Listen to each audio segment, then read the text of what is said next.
সরিষা বাংলাদেশের অর্থকরী ফসলের একটি। বাংলাদেশের চলনবিল এলাকায় বেশি সরিষার আবাদ হয়ে থাকে। ওখানকার কৃষকেরা ধান উত্তোলন করার পরেই সরিষার বীজ বপন করে এবং এখান থেকে ব্যাপক মুনাফা অর্জন করা সম্ভব হয়ে থাকে, যাতে তাদের সারা বছরের কৃষি আবাদের খরচ উঠে আসে। সরিষার যে কোনো মাটিতেই ভালো ফলন আসে, তবে বেলে দোআঁশ মাটিতে একটু বেশি ফলন আসে। সরিষার আবাদ করতে গেলে একবার মাটি চাষ করেই সরিষা বীজ বপন করা যায়। উঁচু জমি হলে ঘন ঘন পানির সেচ দিতে হবে এবং কৃষি গবেষণা ইনস্টিটিউটের মতামত অনুযায়ী মাটি পরীক্ষা করেই সার প্রয়োগ করতে হবে। কম সার দিলেও ভালো ফলন আসা সম্ভব। আবার চলনবিল এলাকার দিকে দেখা যায় মৌমাছি চাষও করে এই সরিষার ক্ষেতে, তাতে সরিষার ফলন ভালো পাওয়া যায়।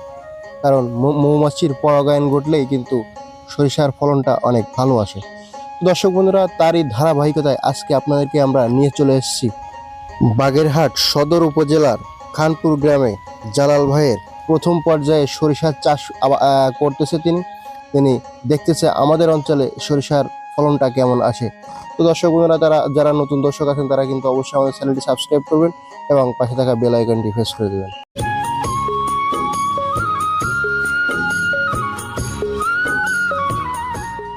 আমরা তার এখানে প্রবেশ করে দেখতে পারলাম চারিদিকে হলুদ আবরণ বিস্তীর্ণ এই জায়গা জুড়ে তিনি কিন্তু সরিষা আবাদ করেছেন। তো তার কাছ থেকে জানতে পারলাম যে তার এই জমিটি লিজ নিয়ে তিনি কিন্তু এখানে সরিষার আবাদ করেছেন এবং বর্তমানে কৃষি খাতে যে পরিমাণ লেবার কস্ট এবং সেভাবে সবজির মূল্যটা না পাওয়ার কারণেই কিন্তু তার এই সরিষার আবাদ করা। তবে তিনি আমাদেরকে জানালেন এবছর তিনি ফসল আবাদ না করে এই সরিষা আবাদ করে ব্যাপক টাকা মুনাফা অর্জন করতে পারবেন। এমনি চিন্তা করলাম যে কিষানের যে দাম, আচ্ছা, কিষানের দামের থেকে যে এখানে কফির দাম কম, তারপরে আলু লাগাই না আমরা, আচ্ছা, তারপরে অন্য অন্য যে ফসল আছে সব জিনিসের দাম কম এখন। আচ্ছা, এই চিন্তা করলাম যে কিষানে পোষাবে না, এর জন্য এই একবারে রুয়ে তুইছি, যা হলে হলো, না হলে না হলো ভাই। আচ্ছা আচ্ছা আচ্ছা আচ্ছা এই কত বিঘা জমি আছে এখানে? এখানে জমি আছে 4.5 বিঘে। 4.5 বিঘে না?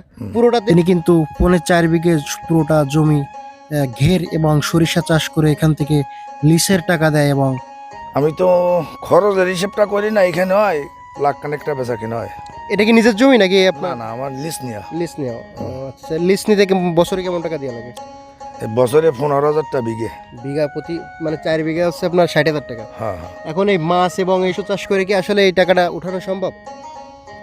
না, এই ধান টান হবে, এই জন্য কৃষি ফসল করি, ওই সময় মিষ্টি কুমড়ো লাগাই। আচ্ছা আচ্ছা আচ্ছা, বুঝতে পেরেছি। করলা তা লাগাই। আপনার এই যে মানে যে পরিমাণ লাগিয়েছেন এতে কেমন ফলন আশা করতেছেন আপনি? আমি আগে পরে তো কোনো লাগাই নেই, আমার মানসি বলেছে যে তোমার এই যে শস্য হয়েছে তাতে লস হবে না, এই আর কি। আচ্ছা আচ্ছা, বিঘা প্রতি কেমন আসতে পারে এইটা আমাকে আগে ধারণা নেই, নতুন করেছি তো। ও আচ্ছা আচ্ছা। তো দর্শক দেখছেন চারিদিকে তাকালে মানে হলুদ আবরণ দেখে মনে করেন যে সব থেকে বড় লাভ যে এখানে মনোমুগ্ধকর পরিবেশ, এসে দাঁড়ালে মনটা ভরে যায় নাকি? চারিদিকে হলুদ, লাভ লসের জন্য না, সৌন্দর্য করার জন্য মোটামুটি। হ্যাঁ, সৌন্দর্যের জন্য আর কি। তো আপনার এই যখন চাষ করেছেন, তো এই চাষ করার সময় মাটি প্রস্তুত করেছেন কিভাবে?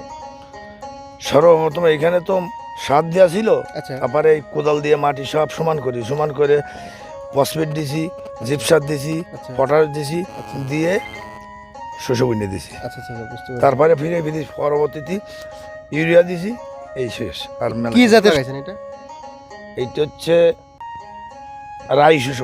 রাই। তা আপনার এইটাতে ফলন আসতে কতদিন সময় লাগে? আমি এই নতুনই করেছি, আমি মোটামুটি এই সম্পর্কে কোনো অভিজ্ঞতা নেই। ও আচ্ছা আচ্ছা, তা আপনার এই কতদিন আগে লাগাইছেন? এ লাগাইছি হচ্ছে আশ্বিন মাসের শেষের দিক। আশ্বিনের শেষের দিকে। তো প্রায় 2 মাসের কাছাকাছি চলে যাচ্ছে। দর্শক আপনারা দেখতে পাচ্ছেন অলরেডি কিন্তু ফলন চলে আসছে, হয়তো বা আর 1 মাসের ভিতর এটা হারভেস্ট করার মতো উপযোগী হয়ে যাবে নাকি? আমি মোটে এই সম্পর্কে কিছু জানি না, নতুন করেছি। আশা করি যে আগামী 1 মাসের ভিতর হারভেস্ট করার মতো হয়ে যাবে। তো ইনশাল্লাহ আপনি আশা করি যে আপনি প্রথম লাগাইছেন, লাভবান হবেন ইনশাল্লাহ। তো দর্শক বন্ধুরা এই পর্যন্তই, আল্লাহ হাফেজ।